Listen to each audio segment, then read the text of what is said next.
अच्छा जी देखें, D merger के लिए विंटर 18 का क्वेश्चन नंबर 1 दिया हुआ है। ए पार्ट में वो कहता है बताएं फाइनेंशियल वायबिलिटी के तहत डी मर्जर वायबल है कि नहीं शेयर होल्डर के लिए, और आपने 10 साल का डाटा लेना है। 10 साल से ज़्यादा का नहीं लेना, 10 साल का टाइम होरिजन की बेस पे करना है। और बी पार्ट में 4 अदर फैक्टर भी बताने हैं कि आपको डी मर्जर के लिए वो कौन से 4 अदर फैक्टर हैं अदर देन ये ऊपर कैलकुलेशन, जिनको आप अहमियत देंगे और डीमर्जर की तरफ जाएंगे। तो देखें जी, ए पार्ट में आपने डीमर्जर को इवैल्यूएट करना है। तो साफ सी बात है, मैंने कहा था इवैल्यूएट कैसे करते हैं, पहले कंबाइंड एंटिटी की मार्केट वैल्यू निकाल लो और फिर डीमर्ज एंटिटी की मार्केट वैल्यूज निकाल लो। अगर डीमर्ज की वैल्यू ज़्यादा हुई तो ठीक है, नहीं तो ना सही। तो डेटा क्या दिया हुआ है, वो कहता है सन पब्लिक लिमिटेड एक लिस्टेड कंपनी है जिसके 2 डिवीजन है। डिवीजन कहते हैं independent part of the businesses, supermarket division और होटल डिवीजन। अच्छा, director is presently considering to demerge both divisions. In the opinion of the board the demerger would increase operational efficiency and enhance the value for shareholder. ये इन दोनों divisions को अलग-अलग करना चाह रहे हैं। और डीमर्जर की स्कीम क्या बताई हुई है, दोनों डिवीजन को सेपरेटली स्टॉक एक्सचेंज में लिस्ट किया जाएगा। दोनों डिवीजन को क्या किया जाएगा, सेपरेटली स्टॉक एक्सचेंज में। आगे वो कहता है अगर 100 शेयर्स होना है एसपीएल में तो 60 शेयर्स सुपरमार्केट डिवीजन को चले जाएंगे और 40 शेयर्स किन को चले जाएंगे। इसका मतलब है 60 जितने भी टोटल शेयर्स होंगे 60-40 की रेशियो से एलोकेट होने। इसका मतलब यह है 100 में से 60 और 100 में से 40 का मतलब है 60% शेयर एसडी को होंगे, 40% किसको शेयर चले जाएंगे, वो क्या नाम है उसका दूसरी का, एचडी को। इसी तरह टर्म फाइनेंस सर्टिफिकेट भी जो है, अगर 100 टर्म फाइनेंस, मुझे नहीं पता कितने 100 टर्म फाइनेंस सर्टिफिकेट हैं, उसमें से 60% जो टर्म फाइनेंस सर्टिफिकेट होंगे वो एसडी के काउंट होंगे और बाकी 40 जो होंगे वो एचडी के काउंट होंगे। तो ये भी परसेंटेज काउंट कर लें, 60 और 40। आगे चलें, कहता है एसडी और एचडी को वन टाइम कॉस्ट करनी पड़ेगी 12 मिलियन की आफ्टर टैक्स। तो ये अलहदा अलहदा माइनस हो जाएंगी। एसटी में से 12 मिलियन और एचडी में से 8 मिलियन डी मर्जर के केस में। मर्जर के उल्ट है ना, पहले डाटा मर्जर का दिया होता था, अब डी मर्जर का डाटा दिया है कि अलग अलग करोगे तो ये होगा। एनुअल फ्री कैश फ्लोज दिए हुए हैं दोनों एंटिटीज के, पहले 5 सालों में ये हैं। छठे साल से ऑनवर्ड आपने परपेचुटी पे नहीं लेना, छठे से 10वें तक लेना है, क्योंकि नीचे उसने कहा था 10 साल के कैश फ्लोज या 10 साल का डाटा लेके चलना है। तो ये आपको फ्री कैश फ्लोज दिए हुए हैं, तो हम एज्यूम करेंगे ये free cash flows to firm और इसको वैक पे डिस्काउंट कर लेंगे। अब वैक हमें चाहिए होगी इंडिविजुअल एंटिटीज की। आगे वो कहता है जी कंपनी की लेटेस्ट फाइनेंशियल स्टेटमेंट ये थी, 10 रुपये एक शेयर की पार वैल्यू थी, तो इसके कितने नंबर ऑफ शेयर्स थे, 5 मिलियन। 5 मिलियन शेयर्स थे। इसमें से अगर अलहदा करें तो एसडी के हिस्से में 3 मिलियन शेयर्स आएंगे, एचडी के हिस्से में 2 मिलियन शेयर्स आएंगे, और एक शेयर जो है वो 30 रुपये और एक का है। ठीक है, एक शेयर कितने का है, 30 रुपये का है। चलो ठीक, बाकी देखते हैं। शेयर्स हो गया लदा। इसी तरह टीएफसी में भी उसने कहा था, तादाद को कहा था, तो ये मेरा ख्याल है एक 100 रुपये का है, 10 साल बाद रिडीम होगा तो 115 के हैं, तो 100 इसका मतलब है 1.15 मिलियन नंबर ऑफ टीएफसी थे, 1.15 मिलियन। चलो मैं इस तरह लिख लेता हूँ, 1150 टीएफसी थे। इसमें से 60% एचडी के होंगे, 40% एचडी के होंगे। करो जी, इसका 60 तादाद है, ये नंबर ऑफ टीएफसी हैं ये 6,90,000। आगे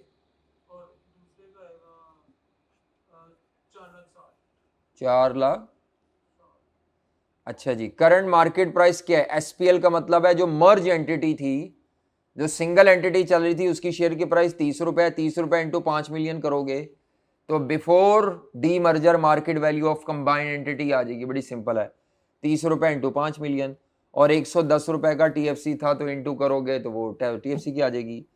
कॉस्ट ऑफ कैपिटल और इक्विटी बीटा दिया हुआ है, ये इसकी वैक दी हुई है 10%, और इक्विटी बीटा 1.15 में होटल डिवीजन का भी है और जो दूसरा है सुपरमार्केट डिवीजन का भी रिस्क शामिल है।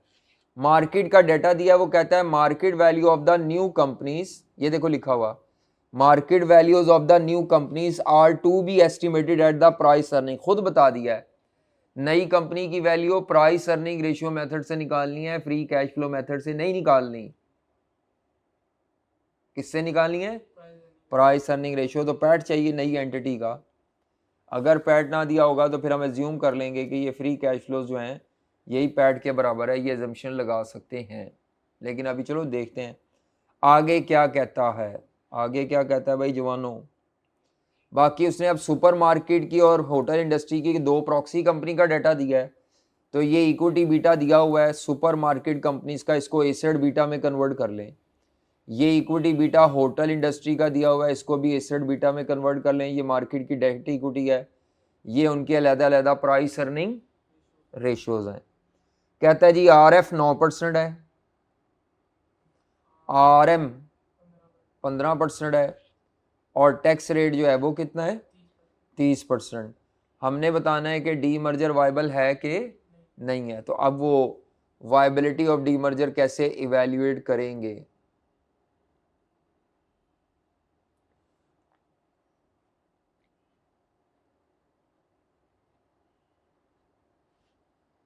Viability of D merger scheme,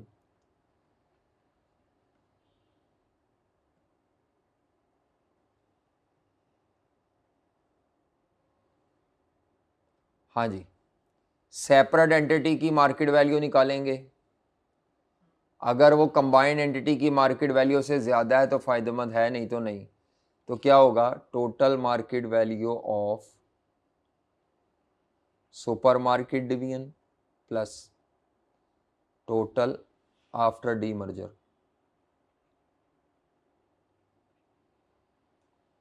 total market value of दूसरा कौन सा है? Hotel division after.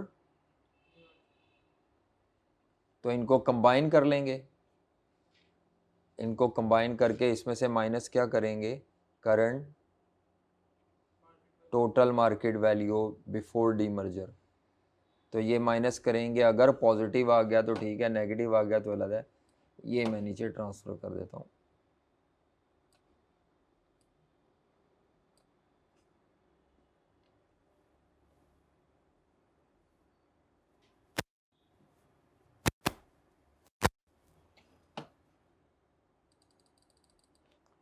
जी जनाब,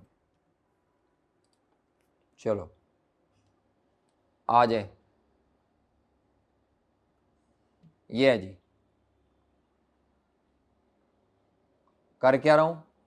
डी मर्जर से पहले वाली मार्केट वैल्यू और डी मर्जर के बाद वाली मार्केट वैल्यू देख रहा हूँ। ये वैल्यू अगर ज़्यादा हुई तो डी मर्जर वाइबल है, अदरवाइज डी मर्जर वाइबल। या फिर आप ऐसे भी लिख सकते हैं, इस तरह भी लिख लेते हैं कई मर्जर बच्चे, बिफोर डी मर्जर और after D merger. Total market value यहाँ एक ही लिखते हैं, यहाँ दोनों की लिख के जमा कर लेते हैं। अगर ये ज़्यादा है तो ठीक है, नहीं ज़्यादा तो बस ऐसे भी कर सकते हैं। दोनों प्रेजेंटेशन काबिल कबूल है, लेकिन कंपैरिजन होना है टोटल मार्केट वैल्यू से। तो ये तो निकाले ना, बिफोर डी मर्जर कंपनी के पास कितने शेयर्स थे? बिफोर डी मर्जर कंपनी के कितने शेयर्स थे? और एक शेयर कितने का था? तो ये ले जी, 30 रुपये इंटू 5 मिलियन शेयर्स। हाँ जी, क्या था? अच्छा जी, मार्केट वैल्यू ऑफ एसडी और मार्केट वैल्यू ऑफ एचडी वो निकालनी है। तो एसडी और एचडी के लिए आपको ये डाटा दिया हुआ है, ठीक है। वैक शेक हमने कैलकुलेट कर लेनी है, बीटा शीटा निकाल लेना है दोनों का अलहदा। चले आए ज़रा, इसको करने से पहले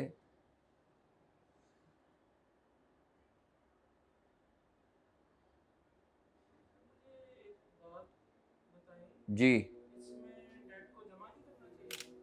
डेट को क्यों?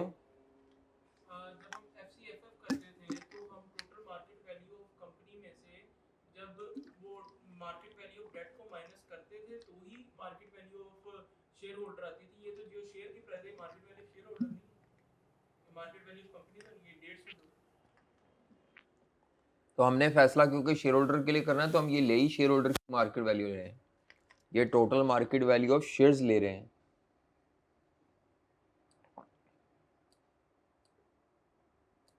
ये total market value of shares है, टोटल कंपनी नहीं लेता मैं, ले सकते हैं वो भी, फिर नीचे भी टोटल ही लेना पड़ेगा, लाइक विद लाइक। हाँ वो लंबा चक्कर हो जाता है, मैं नहीं करता, वो आई कैप कर जाता कई दफ़ा। ये total market value of shares है फॉर SD, ये total market value of shares है फॉर HD। जी जनाब, आ जाए जनाब।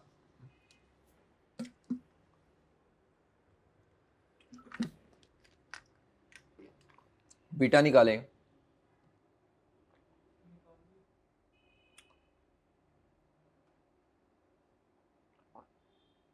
कितना बीटा है? सुपर मार्केट का बीटा और इंडस्ट्री डिवीजन का बीटा, तो मैं यहाँ पे लिख रहा हूँ जी, सुपर मार्केट का वर्किंग 1, हाँ जी, ई एसड बीटा निकालें ऑफ सुपर मार्केट, और दूसरी कौन सी है? Hotel industry. होटल इंडस्ट्री की जितनी कंपनीज होती हैं उनका एसेट बीटा करीब करीब ही होता है, तो हमारी कंपनी का भी हो इंडस्ट्री के बराबर ही होगा। तो प्रॉक्सी का डाटा आपको दिया हुआ था, तो उसके मुताबिक ये लगा लें जी, सुपर मार्केट और होटल। हाँ जी, क्या इक्विटी बीटा दिया हुआ है? 1.25 और 0.9। अच्छा जी, डेट इक्विटी रेशो क्या दी हुई थी with respect to market values? तो डेट था 30/70 और अगले में था 20/80। टैक्स रेट क्या था? Tax rate 30%। एसेट बीटा निकालना है, equity beta multiplied by VE over VD market value into 1 - T। तो ये अब इस फॉर्मूले को अप्लाई कर ले, equity beta 1.25 multiplied by 70 over plus 30 into 0.7। जी क्या आता है? 996 हो गया बस, एसेट बीटा। ठीक है, इधर आएगा 0.9 इंटू 80 प्लस,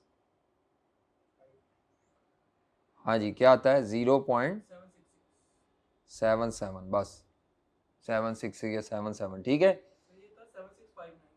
76, तो फिर भी 77 ही होना है। अच्छा एसेट बीटा आ गया। अब एसेट बीटा के बाद आपने क्या निकालना है इनका? हाँ रेलेवेंट का इक्विटी बीटा।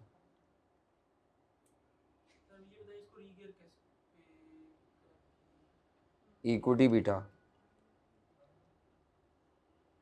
हर कंपनी की अपनी डेट इक्विटी रेशियो पे है, नहीं दी भी। सुपर मार्केट और दूसरी क्या है? Hotel division. अच्छा जी, इनके नंबर ऑफ शेयर्स क्या थे?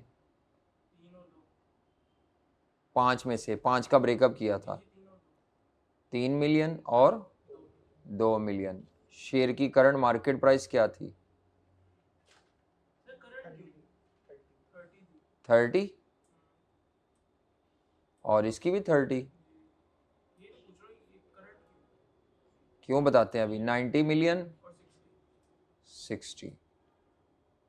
तो ये आ गई current market value of equity. अच्छा जी, ये V है। इसी तरह VD निकालें, फिर मैं बताता हूँ क्यों ऐसे कर रहे हैं।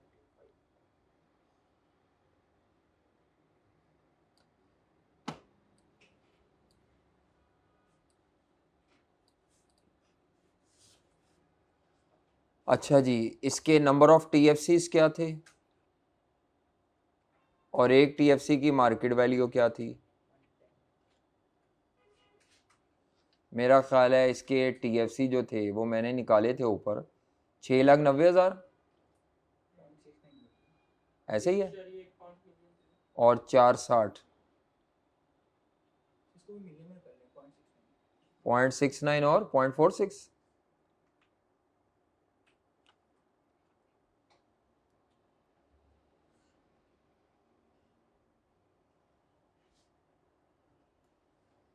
0.69 और 115 रुपए का था शायद 115 था देख लेना यार 110 रुपए का हाँ ठीक है एक टीएफसी तो मल्टीप्लाई करके ये current market value of debts आ जाएगी। हाँ जी कितनी है 75.9 देख लो मिलियन और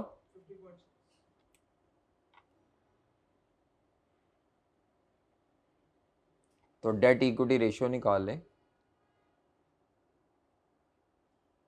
हाँ जी क्या आता है 75.9 divided by 75.9 plus 90 date equity ratio निकाल लें और इसकी भी डेट इक्विटी रेशियो निकाल लें 50.6 million divided by 50.6 plus 60 into 100 क्या आती है date equity ratio current market value की बेस पे।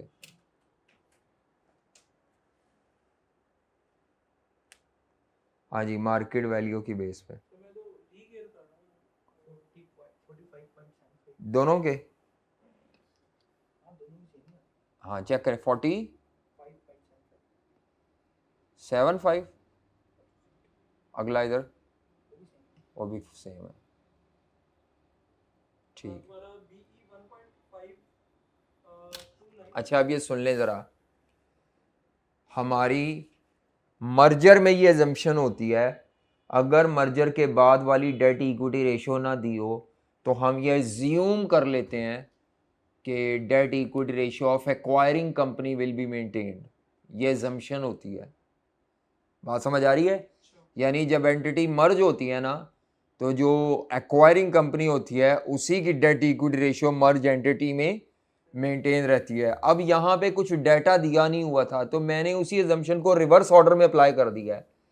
मैंने क्या कहा है मैं बाय एजम्पशन लगाने लगा हूं कि date equity ratio of the merge entity date equity ratio of the merge entity will be maintained in the separate entities. ये एजम्पशन मैंने वाइस वर्सा लगाई है तो ये एजम्पशन स्टेट करेंगे क्योंकि डाटा कुछ नहीं दिया हुआ खपते रहेंगे ना मार्केट वैल्यू आनी है क्योंकि वैक नहीं है जब वैक नहीं है तो मार्केट वैल्यू तो आप यहाँ पे एजम्पशन क्या लेंगे।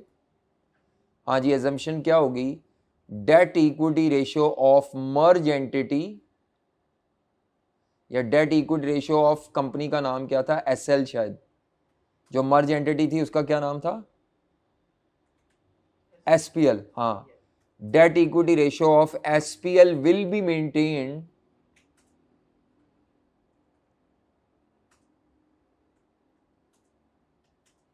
In separate entities. ये एजम्पशन लिए बगैर आप चल नहीं सकते नहीं तो सवाल इधर लॉक हो जाएगा आके स्टक हो जाना है खपते रहेंगे नहीं तो ये एजम्पशन आपको लेनी पड़ेगी। और ये एजम्पशन मैं क्यों ले रहा हूं क्योंकि मैंने ये एजम्पशन भी लेनी सीखी हुई है कि अगर आपको मर्जर एक्विजिशन के बाद कंबाइंड एंटिटी की डेट इक्विटी ना बताई हो रेशियो में तो आप एज्यूम कर लेते हैं date equity ratio of acquiring company will be maintain. Target तो बेचारी अपना हैसियत ही लूज करे ये एक्वायरिंग टारगेट नहीं है ये तो एक ही एंटिटी के दो टुकड़े हैं।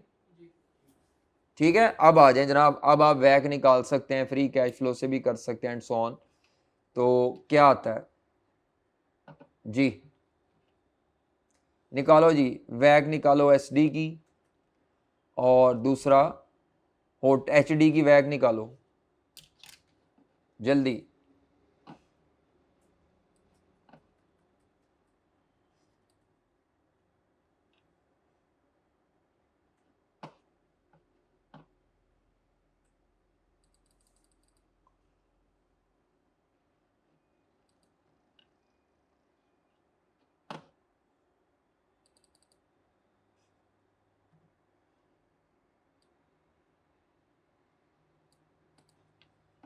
जी जनाब। तो वैक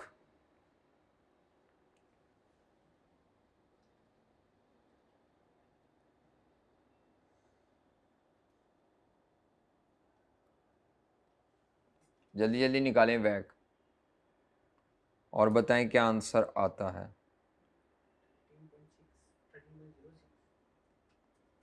13.06।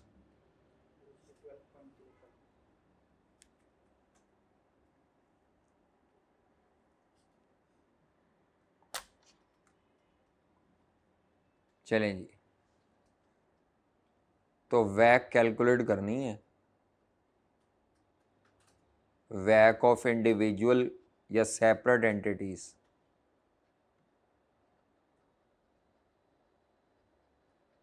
ताकि फ्री कैश फ्लो मेथड से उनकी क्या निकाल सकें। अच्छा, अब उसने देखो आपको तंग करने के लिए कहा था कि जो न्यू एंटिटीज है ना उनकी वैल्यू प्राइस अर्निंग से होगी, और पूरे सवाल में पैट दिया ही नहीं हुआ। जो डाटा दिया हुआ है ना आपको वो उसका दिया हुआ है, किसका, फ्री कैश फ्लो मेथड। ये उसने भी 2 नंबर ही लगाई है कि बच्चे खपते रहे पेपर में, पी रेशो कहा तो है लेकिन दिया ही नहीं डाटा, कहाँ से लाएं पैड, कहाँ से लाएं, ये लाएं वो लाएं। तो यहाँ पे भी कुछ बच्चों ने एजम्पशन ले ली होगी कि फ्री कैश फ्लोज पैड के बराबर है, लेकिन डाटा उसने आपको जो दिया हुआ है ना वो सारा उसका दिया हुआ है फ्री कैश फ्लो मेथड का। तो वैक निकालनी है, तो पहले वैक मैं निकालूंगा सुपर मार्केट डिवीजन की। तो वैक में सबसे पहले क्या आता है, सोर्सेज ऑफ फाइनेंस,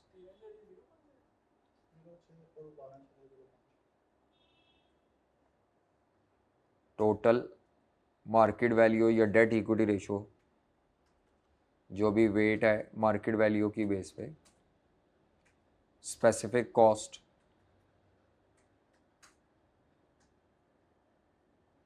और ओवरऑल कॉस्ट।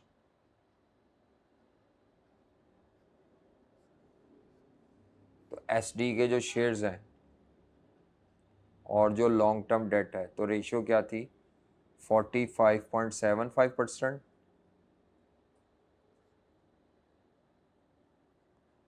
और ये होगी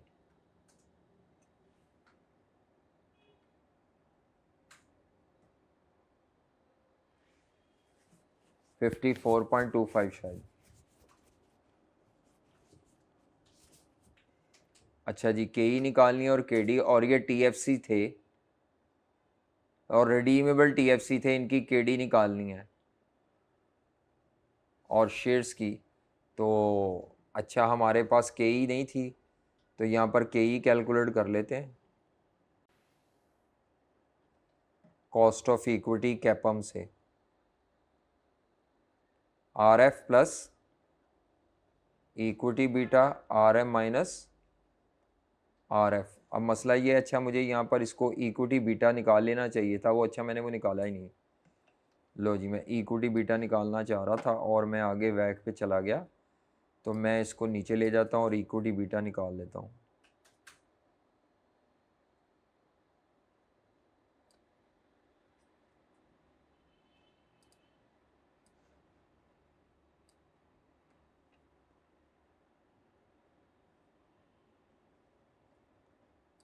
अच्छा जी, हाँ जी, तो इक्विटी बीटा कैसे आएगा,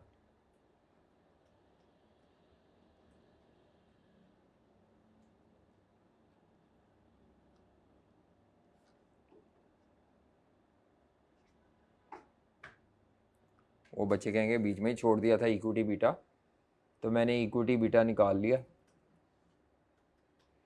हाँ जी, इक्विटी बीटा क्या आएगा, एसेट बीटा था 0.6 नहीं 0.96 इज इक्वल टू इक्विटी आएगी 54.25।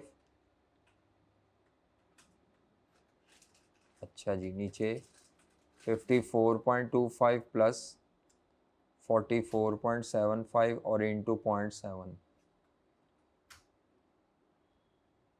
लो जी, अच्छा इक्विटी बीटा भी निकालना है, क्या आता है अगर किया हो इक्विटी बीटा, ये इक्विटी बीटा एसडी का आएगा 1.53। अच्छा, इसी तरह 0.77, 54.25, 44.75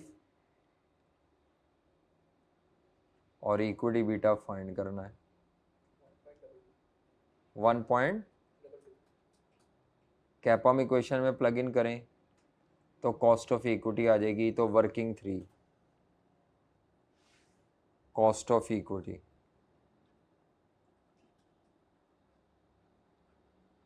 कैपम से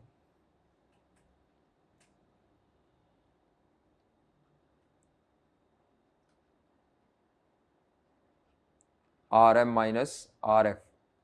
जी जनाब, तो SD जो है उसकी KE क्या आती है, RF कितना दिया हुआ था क्वेश्चन में, ओहो, risk free rate of return 9, market return 15%,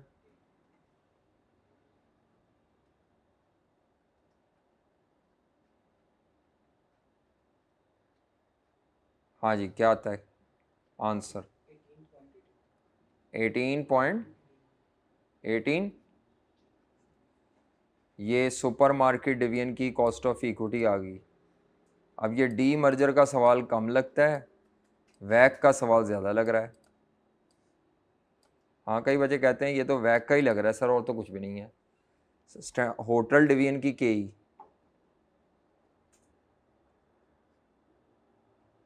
उसका बीटा दिया है 1.22 निकाला है अभी।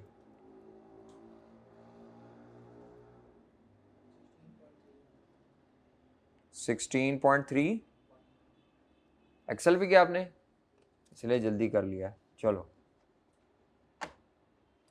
अब हमने वैक निकालनी है जिसके लिए KD भी चाहिए होगी, और रिडीमेबल TFC है तो IRR से KD निकलेगी। किससे निकलेगी, IRR से KD निकलनी है क्योंकि रिडीमेबल TFC थे।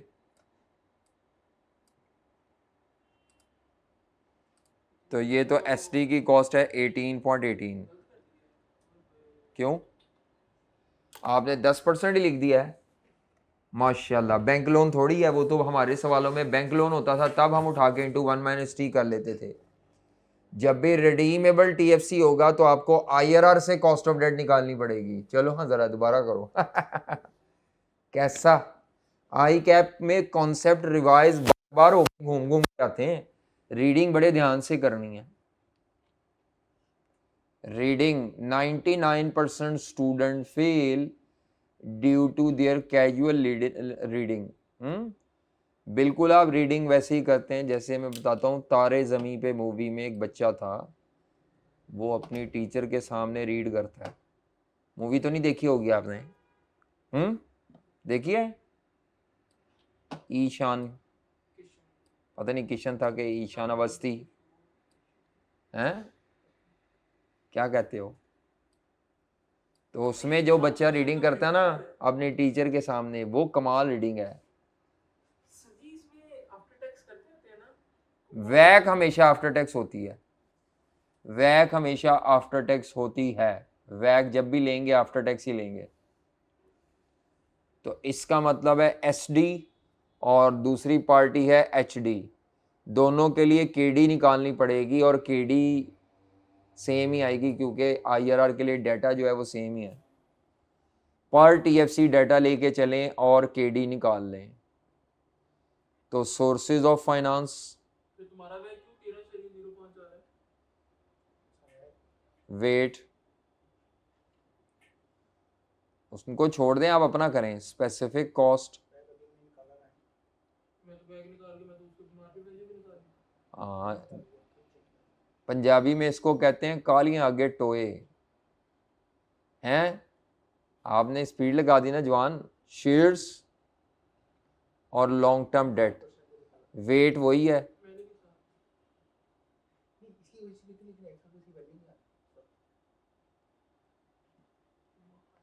अच्छा जी, KE है 16.31। अब आप KD निकाल लें अगर IRR के तरीके से, तो ज़िंदगी आसान है।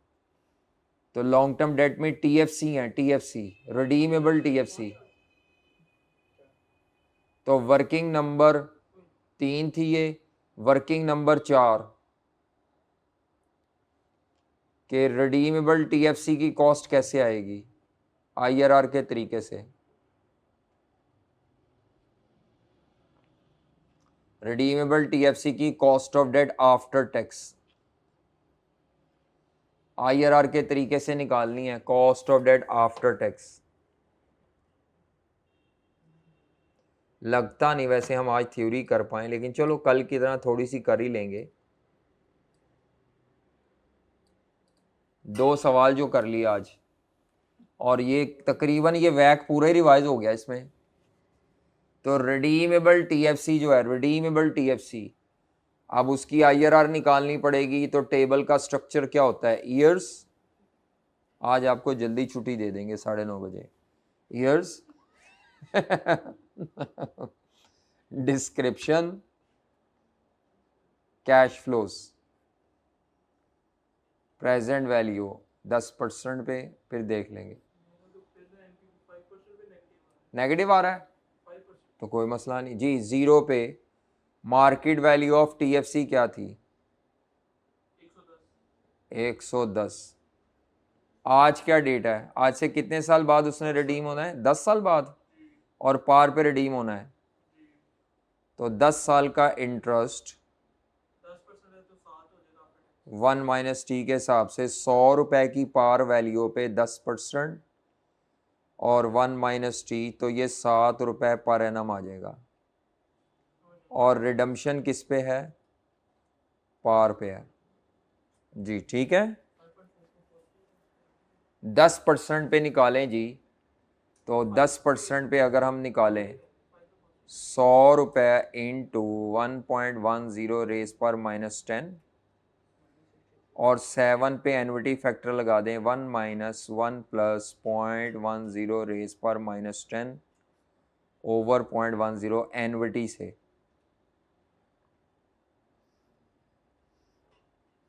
हाँ जी,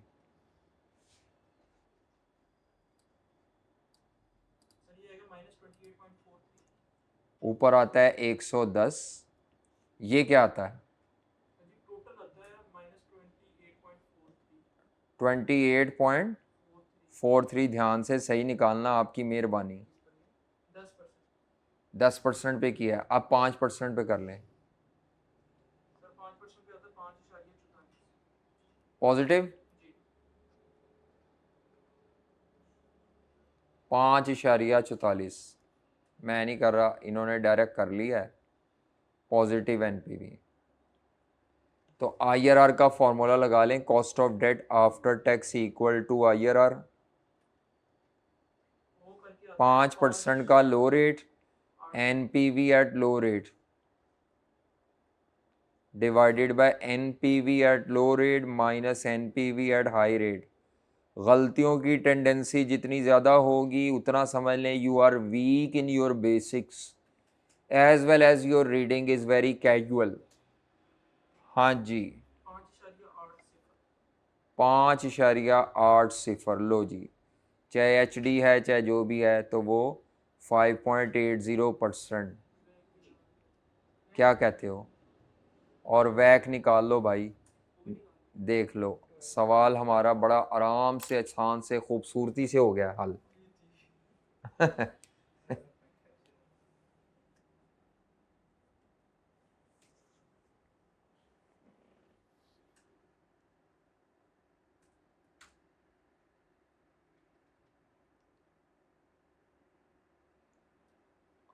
करें आगे, कर लिए, वैक आ गई है। फ्री कैश फ्लो मेथड से मार्केट वैल्यू निकालें, माइनस डेट की है उसमें से, है जी, मार्केट वैल्यू ऑफ कंपनी में से मार्केट वैल्यू ऑफ डेट करनी है, तो मार्केट वैल्यू ऑफ शेयर्स आ जाएगी। करें शाबाश। हाँ नहीं किया, मुझे पता है, free cash flows to firm है ना। गलतियों की टेंडेंसी जितनी ज़्यादा होगी उतना मसला है। अब मुझे कैसे याद रह जाता है, क्योंकि मैं बार बार स्टेप्स रिवाइज दिमाग में करता हूँ, यार इसके बाद क्या करना है, और आप देखें मैं रुकता हूँ, ज़रा सांस लेता हूँ, यार आगे क्या करना है। सोचता हूँ दिमाग में, बीच में पानी भी पी लेता हूँ, सोचने का टाइम होता है। मैंने कौन से रट्टे लगाए हुए आंसर के, और वैसे भी इतना लंबा सवाल है, मुझसे भी गलती हो सकती है कहीं ना कहीं, लेकिन वो असल में मेरी प्रैक्टिस इतनी ज़्यादा है कि वो गलती के जो किनारे हैं ना नुक्कड़ हैं, वो बड़े थोड़े आते हैं। होती मुझसे भी है कई दफ़ा। नेचुरल है, फाइनल का सवाल है ये, कौन सा इंटर का सवाल है कि 4 लाइनों में ख़त्म हो जाएगा। ये नेचुरल है, वो हमें प्रैक्टिस करवा करवा के हमारा स्टेप्स और सीक्वेंस इतना पक्का हो गया हुआ है कि वो गलती ना होने के बराबर रह जाती है। दूसरा, एजम्पशंस के ऊपर हमें ग्रिप होती है। जब डाटा नहीं दिया तो किस वक्त कौन सी एजम्पशन पटारी से निकाल के सामने रख देनी है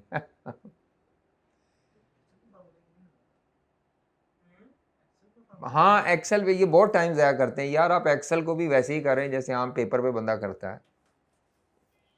देखिए ना, आप टाइम ज़ाया हो रहा है, वो कर भी बैठे। कर लिया आपने? फाइनल आंसर भी आ गया है। डी मर्जर वाइबल है कि नहीं?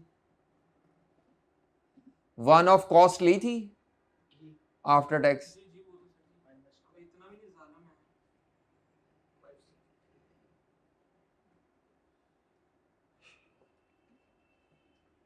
अच्छा बताएं जी, वैक क्या आती है एसडी की?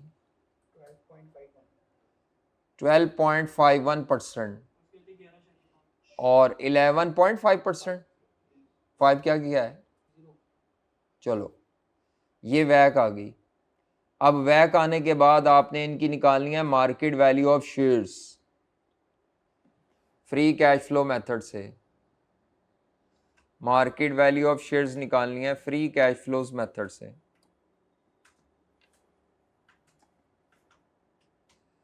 तो उसने आपको फ्री कैश फ्लो सारे निकाल के दिए हुए हैं, तो उसमें कोई इतना मसला नहीं है। तो ये अब हम करने लगे हैं। चलो, अगर मैं नंबरिंग सही करके दे दूं, वर्किंग नंबर 1 2 3, ये 4 कर लेते हैं वैक, वर्किंग 4, वर्किंग 5 ये रिडीमेबल टीएफसी है, तो वर्किंग 6। हाँ जी, market value of shares for individual company निकालनी है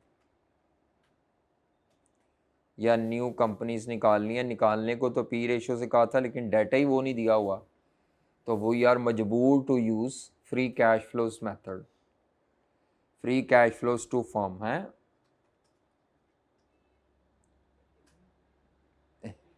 अब इसको कहते हैं गुलाबी इंग्लिश वो यार मजबूर टू यूज़ अच्छा, free cash flows to firm. तो बेटा आपने, मैं चलो इस तरह कर लेता हूँ ज़रा, टेबल में पहले कौन सा है? एसडी है, ईयर्स। टेबल इस तरह बना रहा हूँ ज़रा छोटा सा, क्योंकि वो डाटा ज़्यादा नहीं है। ज़ीरो का क्यों बनेगा? अच्छा, वन ऑफ, हाँ वो बनाना चाहे तो बना ले, मैं वैसे लेस कर देता हूँ। मैंने वैसे कहा हुआ है कि मैं एंड पे लेस कर देता हूँ, आप बना सकते हैं ज़ीरो वाला, तो बनाना है तो बना लें, कोई नहीं। ज़ीरो, मैं वैसे 1 to 5, 1 to 5 क्या कैश फ्लोज दिए मैं, फ्री कैश फ्लोज बताएं। 3.2 मिलियन, 33.2 पर एनम।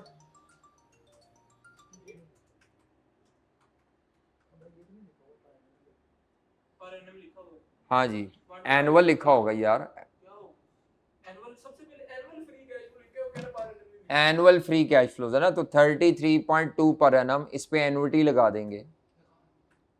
तो एनुअलिटी से करेंगे 1 - 1 प्लस वैक, वैक जो निकाली एस डी की 12.51% -5 डिवाइडेड बाय 0.1251। लो जी, ये आ जाएगी। उसके बाद 6 से 10 तक के लिए, 6 से 10 तक के लिए जो फ्री कैश फ्लोज उसने दिए हुए थे एनुअल, 39.8 मिलियन। इस पे भी एनुअलिटी लगा देंगे, 1 - 1 प्लस 0.1251, और ये एन यहाँ पे number of equal cash flows होते हैं, तो 6 से 10 तक 5 ही इक्वल कैश फ्लोज हैं। क्योंकि ये डिलेड एनुअलिटी है, तो इसको पिछले साल के डिस्काउंट फैक्टर से ज़रब देना है, पिछले साल के डिस्काउंट फैक्टर से भी ज़रब देना है। ठीक है, ये जैसे मैं वो डिविडेंड मॉडल में भी करता था, पिछले साल के डिस्काउंट फैक्टर, इन दोनों को जमा करें, इन दोनों को जमा करें और इसमें से माइनस कर लें वो one of payment after tax. 118.18 million 78.9 total. उसके बाद ये -12 जो है वो माइनस होगा, उसके अलावा ये डेट की अमाउंट भी। हाँ जी, ये आ जाएगा market value of entire company. Individual company जो है एसडी की। हाँ, total market value of SD company, company की है, शेयर्स की नहीं है। 184.77। अच्छा जी, ये वैल्यू आती है 184.77। सारा माइनस माइनस करके नहीं मार्केट वैल्यू कंपनी है। हाँ 184. इसमें से अगर हम डेट की मार्केट वैल्यू लेस कर दें मार्केट वैल्यू ऑफ टीएफसी, तो एक ये ऊपर निकाला हुआ था हमने, टीएफसी इनका एक मार्केट वैल्यू कितनी है जी सुपर मार्केट की 75.9। तो ये माइनस करें आप तो आपके पास मार्केट वैल्यू ऑफ शेयर्स आ जाएगी फॉर एसडी। इसका टोटल नहीं लिखा इन्होंने। 108 कैसे हो गया, 118 है। सर जी 184 इसकी है, इसका टोटल बोला तो था आपको 184.77। 12 मिलियन से पहले जी 184.77 वो गलती से उधर लिखा गया। देखा ना काम। नहीं सही है 12 मिलियन के बाद, ये 12 मिलियन के बाद उनका टोटल नहीं। मेरा चेंज आ रहा है 280 टू 10 वाला। हाँ जी, क्यों चेंज आ रहा है? डिलेड एन्युटी नहीं लगाई ना आपने, पिछले साल के डिस्काउंट फैक्टर से लगाया मैं दोबारा जी। चेक कर लो, आपका गलत होता है जवान का जो जल्दी जल्दी में बताते हैं।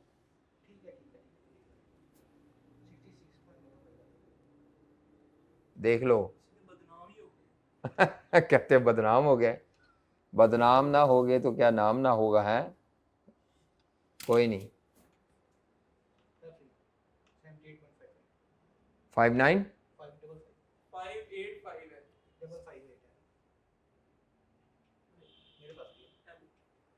चलो बस ठीक है। आगे ये क्या होता है, मार्केट वैल्यू ऑफ शेयर्स क्या आती है बच्चे?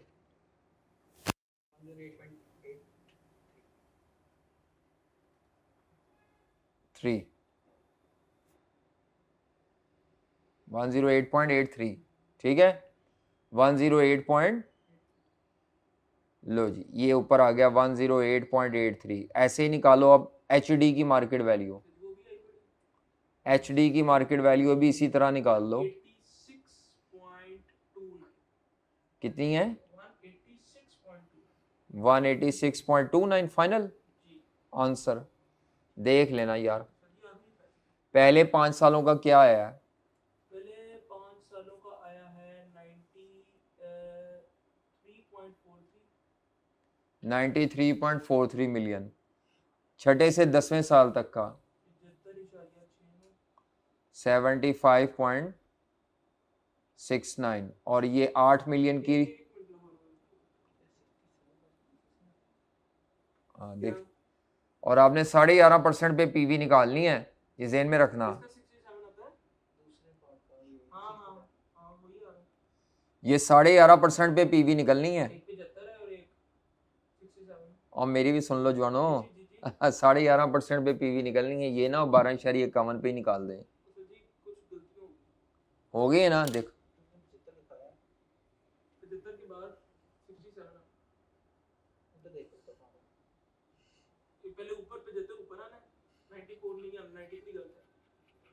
चलो सही लिखो।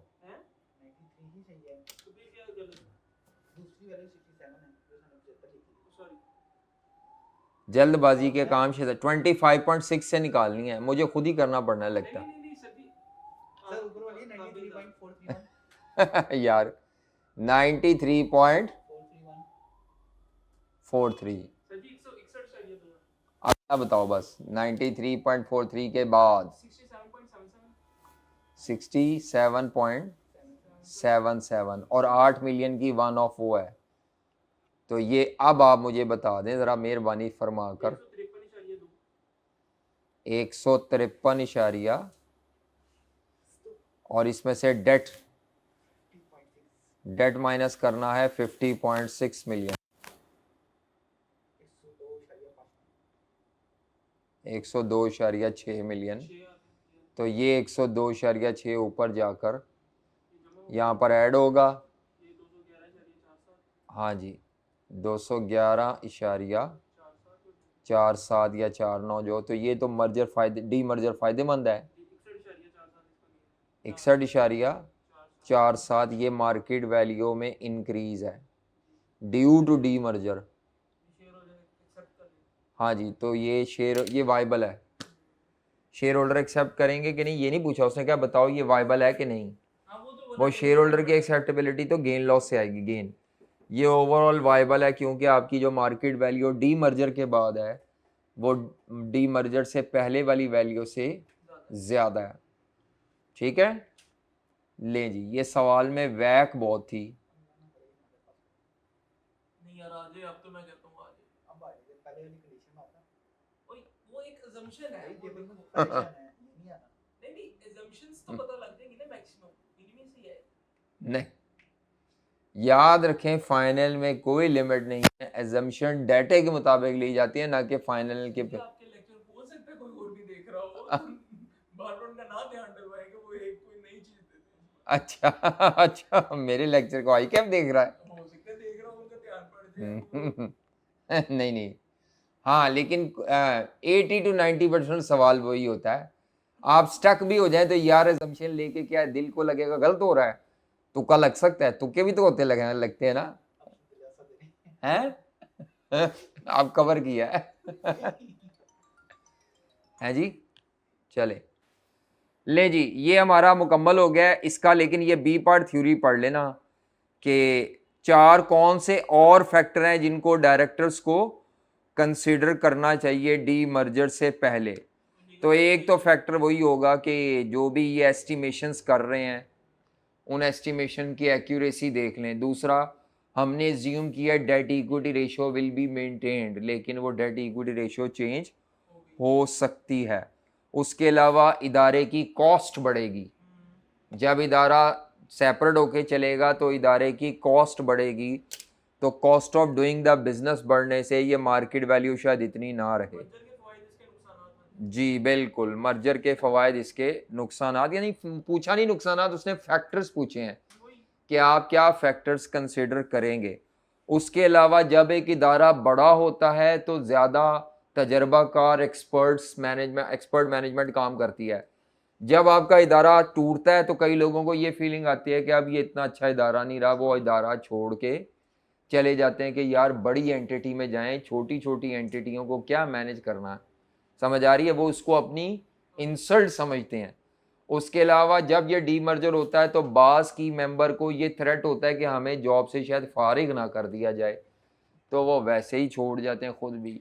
दोनों साइकी पाई जाती हैं, समझ आ रही है। और कई कहते हैं नहीं जी जॉब सिक्योर होगी, अब तो काम अलग-अलग हो गया, कंट्रोल करना आसान है। तो ये 4 फैक्टर हैं। अब आई कैप ने क्या लिखे हैं ज़रा पढ़ लेते हैं। ओए आई कैप ने तो काफ़ी लिखे हैं जी। वो कहता है आई कैप ने पहला पॉइंट क्या लिखा है, आई कैप की कोशिश होती है क्वेश्चन से उठाए। आई कैप ने पहला पॉइंट ये लिखा है कि भाई ये इसके कैश फ्लो ज्यादा हैं और उसके कैश फ्लोज बहुत थोड़े हैं, ऐसा क्यों है, इसको एनालाइज करें। या वो ओवर स्टेटेड है या ये अंडर स्टेटेड है। 60% पे गई है वो 40% पे गई है तो उसमें ज्यादा ही होगा। क्या चीज, इसके 60% शेयर्स गए थे और डिपेंड वो तो शेयर्स ट्रांसफर हुए ना, लेकिन ये कैश फ्लो शेयर पे तो नहीं बेस करते। कैश फ्लोज तो डिपेंड करते हैं प्रोडक्ट, हो सकता है कि उसकी प्रोडक्ट शायद ज्यादा बिकती हो, वो ये कह सकते हैं आपके सर जी उसकी ये नहीं कहना कि उसको 60% शेयर गए हैं, या वो उसको शेयर भी 60% इसलिए दिए क्योंकि उसके कैश फ्लो ज्यादा हैं। समझ आ रही है कि नहीं समझ आ रही।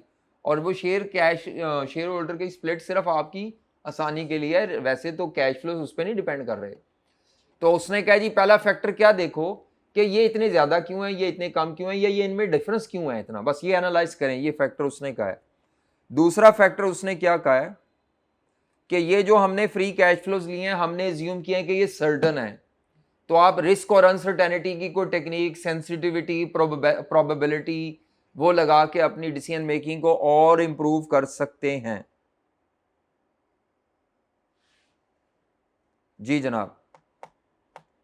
उसके अलावा वो कहता है जब एंटिटी डीमर्ज होगी तो डीमर्ज एंटिटी के लिए बैंक से फाइनेंसिंग निगोशिएट करना और वो चीज़ें फेवरेबल रेट्स पर फाइनेंसिंग एक्वायर करना इतना आसान नहीं होगा। इसीलिए मैनेजमेंट शायद रिलक्टेंट हो कि नहीं यार हमने डीमर्जर नहीं करना, हमें जो जिस सस्ते रेट पे पैसा मिल रहा है वो नहीं मिलेगा। वही बात आ गई, जो मर्जर के साइनर्जी एडवांटेजेस थे ना वो उसने इसको बना दिया कि यार ये फ़ायदा नहीं चला जाएगा, ये फ़ायदा शायद हमारे हाथ से चला जाए, उसी को बेस बना के उसने लिख दिया है। नेक्स्ट वो कहता है जब, हाँ बिल्कुल, जब आपकी दो एंटिटीज क्या होती हैं, डीमर्ज होती हैं ना, तो एंटिटी छोटी हो जाती है। छोटी होने से क्या होता है, कोई और लिस्टेड कंपनी आपको खरीदने में इंटरेस्ट शो करना शुरू कर देती है, तो आप candidate for the takeover बनते जाते हैं।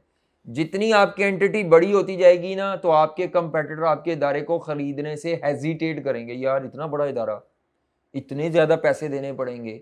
लेकिन जब आप अपनी एंटिटी को डीमर्ज करके पार्ट्स में डिवाइड करते हैं ना तो कुछ लोगों की निगाह में जो आपको ताड़े बैठे हैं वो, हाँ वो कहते हैं हाँ ये अब आप potential candidate for the hostile takeover, ज़बरदस्ती आपकी कंपनी को एक्वायर करने की तरफ वो आते हैं। ये भी लिखा हुआ है, तो ये बात ज़हन में रखें। अगर आपको ये शक व शुबा आता है कि यार कोई आपको डीमर्जर के बाद फटाफट बिड करेगा फॉर एक्विजिशन और आप उसकी बिड को रिफ्यूज़ नहीं कर सकते, या रिफ्यूज़ करेंगे तो वो 2 नंबर तरीके से हॉस्टाइल टेक ओवर कर लेगा, तो बेहतर है कि आप डीमर्जर ना करें। उसके अलावा वो कहता है एम्प्लॉयज़ के अदर स्टेक होल्डर के व्यूज़ ले लें, क्या वो इस चीज़ को पसंद कर रहे हैं या वो इस चीज़ से नाराज़ हैं, क्योंकि अगर की स्टेक होल्डर में एम्प्लॉयज़ या मैनेजर नाराज़ हैं तो वो इदारे को छोड़ जाएंगे, शेयर होल्डर भी अगर नाराज़ हैं तो वो भी छोड़ जाएंगे। ठीक है, ये बातें उसने लिखी हैं। ओके जी, 4 मांगे थे उसने, ज़्यादा फैक्टर लिखे हैं, बाकी वैसे इसकी कोई वो नहीं है, ये फिक्स नहीं है कि जो आई कैप ने लिखे वो ही हरफ आखिर है। अच्छा, डी मर्जर की कई टाइप्स होती हैं, ये मैं यहाँ पे बार बार कॉपी किया हुआ ला रहा था। डी मर्जर की कई टाइप्स हैं। पहली टाइप है एसेट्स का डी मर्जर, कि आपने एसेट्स ही बेच दिए। जैसे हमने एक सवाल किया था कि वो इदारे ने इन्वेस्टमेंट प्रॉपर्टीज़ में पैसे लगाए हुए थे, आपने इन्वेस्टमेंट प्रॉपर्टी बेची, जो पैसे है उसे कर्जा वापस कर दिया या कुछ कर दिया, तो आपने अपने बिजनेस के एसेट्स बेचे हैं। तो डी मर्जर की पहली शक्ल होती है in the form of assets, जिसको क्या बोलते हैं, अनबंडलिंग। दूसरी डी मर्जर की टाइप में एसेट्स किसी को नहीं बेचे होते, बल्कि उन एसेट्स पे जो क्लेम है शेयर्स की शक्ल में वो शेयर्स दे देते हैं लोगों को, तो मतलब एसेट कहीं नहीं जा रहे। तो उसमें पहला क्या है, स्पिन ऑफ। स्पिन ऑफ में आप क्या करते हैं, आप अपनी एंटिटी को तोड़ते हैं, एक पेरेंट हो जाती है और एक कौन सी बन जाती है, सब्सिडरी बन जाती है, नई कंपनी, या दोनों सेपरेट बन जाती हैं, एक पेरेंट बन जाती है और एक सब्सिडरी बन जाती है। अब जो नई सब्सिडरी होगी उसके शेयर्स किनको देने हैं, यहां से फर्क है। मसलन एक कंपनी है एक्स, या ये क्या कंपनी थी, एसपीएल, ये किस में कन्वर्ट होगी, एसटी में, और जो 60% शेयर्स हैं और दोनों एग्जिस्टिंग शेयर होल्डर के पास ही गए हैं, नए लोगों को तो नहीं इशू किए। ये वाली जो शक्ल थी ये कहलाती है स्पिन ऑफ। स्पिन ऑफ में जब कंपनी एंटिटी डीमर्ज होती है ना तो दोनों एंटिटीज के शेयर्स जो होते हैं ना वो एग्जिस्टिंग शेयर होल्डर के पास जाते हैं। समझ आ रही, दोनों नई बन गई ना, वो खत्म हो गई, ये दो नई बन गई। इन दोनों के पैसे कोई नहीं लिए, इनसे पैसे कोई नहीं लिए, बस उनसे कहते हैं वो शेयर के बदले आपको ये शेयर्स मिलेंगे, एग्जिस्टिंग शेयर, वो एसपी एसटी के भी मिलेंगे और एचडी के भी मिलेंगे। ये है स्पिन ऑफ। अच्छा, स्पिन ऑफ के मुकाबले में स्प्लिट ऑफ में क्या होता है, उनको कहा जाता है जनाब एक पेरेंट है और एक सब्सिडरी, आप इनमें से किसी एक के शेयर रख सकते हैं, दूसरे के सरेंडर कर दें। हाँ, तो कुछ शेयर होल्डर पेरेंट के रख लेते हैं, कुछ किसके रख लेते हैं, सब्सिडरी, या पेरेंट सब्सिडरी ना कहो तो आपकी कंपनी 2 हिस्सों में डिवाइड हुई है, शेयर होल्डर को चॉइस दी जाती है कि आप इनमें से किसी एक कंपनी के शेयर होल्डर बन सकते हैं, दोनों के नहीं। इसको क्या बोलते हैं, स्प्लिट ऑफ। स्प्लिट का मतलब है शेयर होल्डर टूट जाएंगे 2 हिस्सों में, कुछ उसके लेंगे शेयर्स, क्या नाम है, एक कंपनी के फिर दूसरी पेरेंट के। अच्छा, क्रेव आउट में क्या होता है, कंपनी दो हिस्सों में टूटती है, एक हिस्से के शेयर्स पुरानों के पास रहने देते हैं और दूसरे नए लोगों को इशू कर देते हैं और उनसे पैसा भी कलेक्ट करते हैं। क्रेव आउट का मतलब होता है आप नई कंपनी मतलब डीमर्ज करके जो नई कंपनी बनाते हैं आप उससे पैसे भी इकट्ठे करते हैं। हाँ, उसके एसेट नहीं ना बेच रहे, शेयर्स बेच के आईपीओ पे चले जाते हैं। असल में इसको आईपीओ भी कह सकते हैं कि आप हाँ सब्सिडरी के आईपीओ करके लोगों से पैसे, पुराने शेयर होल्डर को नहीं देते। पुराने शेयर होल्डर बाजार में नए शेयर होल्डर के तौर पे आना चाहें आईपीओ के जरिए तो आ जाएं, लेकिन उन्हें कहा जाता है कि आपको भाईजान डी मर्जर के बाद सिर्फ एक कंपनी के शेयर मिलेंगे, वो पेरेंट के ही हैं, सब्सिडरी को हम आईपीओ में लेके जा रहे हैं, उसके शेयर आप लेने के हकदार नहीं है। अच्छा, ये सारों में सिर्फ आपको न्यूमेरिकल पॉइंट ऑफ व्यू से कोई फर्क नहीं आना, जो कहेगा आप कर देंगे, आपने करना वैल्यूएशन ही है, बस उसने इनमें से कोई एक स्टोरी फिट की होगी, आपको वो स्टोरी का पता होना चाहिए, वो डेफिनेशन पॉइंट ऑफ व्यू से। बाकी ये आई कैप की किताब में लिखी नहीं हुई, सिर्फ सिलेबस में लिखी हैं बातें। तो मैंने आपको क्या किया, आप ये लफ्ज देख लें, स्पिन ऑफ क्या होता है, स्पिन ऑफ आप क्या पता नहीं, हालांकि आपने ये अभी एक सवाल किया, ये स्पिन ऑफ का ही था। स्पिन ऑफ में एंटिटी टूटती है और दोनों के शेयर एग्जिस्टिंग के पास जाते हैं, एक में एग्जिस्टिंग के पास जाते हैं, दूसरे नए लोगों को इशू किए जाते हैं, वो नहीं सॉरी, दोनों एग्जिस्टिंग के पास ही जाते हैं, लेकिन उनमें से किसी एक के वो शेयर रख सकते हैं, दोनों के नहीं, वो स्प्लिट ऑफ है। और तीसरा क्रेव आउट में क्या होता है, वो एक कंपनी के शेयर्स एग्जिस्टिंग के पास जाते हैं और दूसरी कंपनी जो होती है वो आईपीओ पे चली जाती है। और अनबंडलिंग में शेयर नहीं जाते, अनबंडलिंग में आप अपने बिजनेस के एसेट्स बेच ही देते हैं और वो नॉन कोर एरिया बेचते हैं, कोर एक्टिविटीज नहीं बेचते। जैसे मिसाल के तौर पर एक टेक्सटाइल सेक्टर की कंपनी थी, उसने प्रॉपर्टीज में पैसे लगाए हुए थे, तो वो प्रॉपर्टीज बेच के कहती है अपने टेक्सटाइल में काम करो, इधर पंगे लेने की जरूरत नहीं है। जैसे मियां मंशा है, मियां मंशा ने आदम जी इंश्योरेंस में किया, वो कहा जी नहीं यार इंश्योरेंस में मेरा कोई काम नहीं, बेचो, नॉन कोर एरिया है, हमारा तो काम ही टेक्सटाइल का है, गारमेंट्स का, हमें क्या, हम किस चक्कर में पड़ गए हैं, एम्पोरियम मॉल होटलिंग ये वो छोड़ो, अभी तो वो चल रहे हैं, लेकिन किसी दौर में हो सकता है कि वो कहें यार ये हमारे बस का रो नहीं है, इसको बेचो। तो अगर वो ये करेंगे, इसको अनबंडलिंग यानी डी मर्जर होता कैसे है कि आप शेयर्स नहीं दे रहे बल्कि आप चलता हुआ एक्टिविटी बेसर्स के साथ पूरी बेच दी किसी को, आगे उसकी मर्जी जो मर्जी करे, बस खत्म। इन दो में पैसे आएंगे, अनबंडलिंग में और आईपीओ। हाँ, अनबंडलिंग में और बाकियों में पैसे नहीं आने, स्पिन ऑफ में और स्प्लिट ऑफ में एक्स्ट्रा पैसे कोई नहीं आने, बस शेयर जाने हैं। ठीक है, ओके जी, अल्लाह हाफिज।